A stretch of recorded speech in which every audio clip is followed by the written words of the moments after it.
Cheesecake. Apple pie.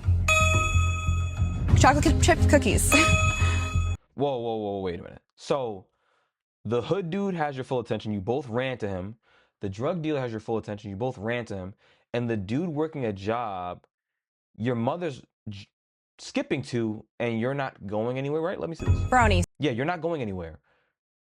This is exactly the type of stuff that men talk about, being in positions with women who chase men that are known to treat them terribly. They would rather try to fix a broken man and force him into this mold, force a circle into a square space, than to deal with somebody of substance, unless he's rich, of course. But let's see what happens.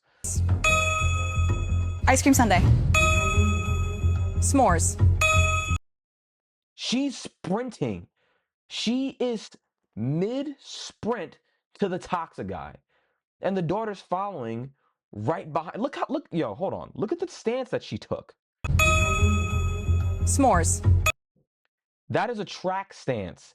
You are sprinting, and she's smiling like it's funny, and it's not. It's not funny. You are grown, you're an adult, you are free to chase and talk to whoever you like. The issue with this is, it is such a hyper common thing that people don't understand how dangerous, stupid, and difficult it is to deal with those situations. You are going to sprint to a toxic man, you're going to sprint to a hood dude, you're going to sprint to a drug dealer, the guy who works a regular job, you have no interest in at all, but Chip cookies. yeah, look, Brownie. you are both going to throw yourself at these toxic men and then wonder why you deal with the circumstances that you do. You wonder why he has you and all your friends pregnant, or he has a bunch of baby mamas running around. You wonder why he treats you bad, talks you crazy, verbally abusing you, psychologically abusing you. And you tell us that you want a dude who brings you flowers, who's respectful to your mom, who has potential and is working on something. No, you don't. At least not until you're ran through by these other guys and then you're looking for somebody to clean that up. But let's see what happens. S'mores. Sprinting is crazy. Banana split. Pumpkin pie. Now that's interesting. That is very interesting because normally hood dudes aren't swimming in money. And I think it's ironic that they both stood there looking upset, by the way. Yet, if that hood dude is broke, I bet you they'd pour themselves into these men. This guy who has nothing going for him, sitting at home playing 2K all day, messing around with his friends. But the dude who's selling drugs illegally has money. And when you have money, you have access to who and whatever you want. I bet you they'd run to a rich man. Let's see if he's included in this video. Red velvet cake. Of course. Of course. Of course. And this is exactly why rich people, especially men, move how they move. Because at a certain level, when you make a bunch of money, you can have pretty much whoever you want.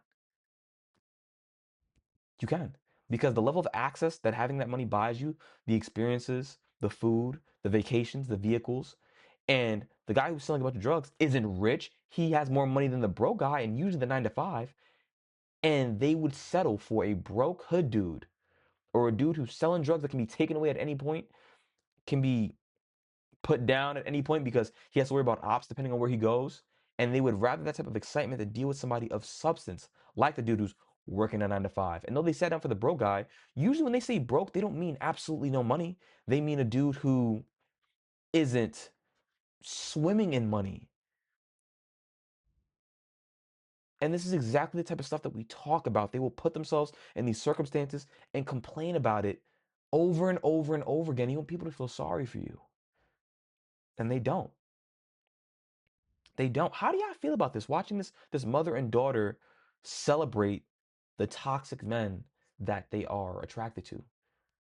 That they'll regret later on, because they always do. Let me know down in the comments below.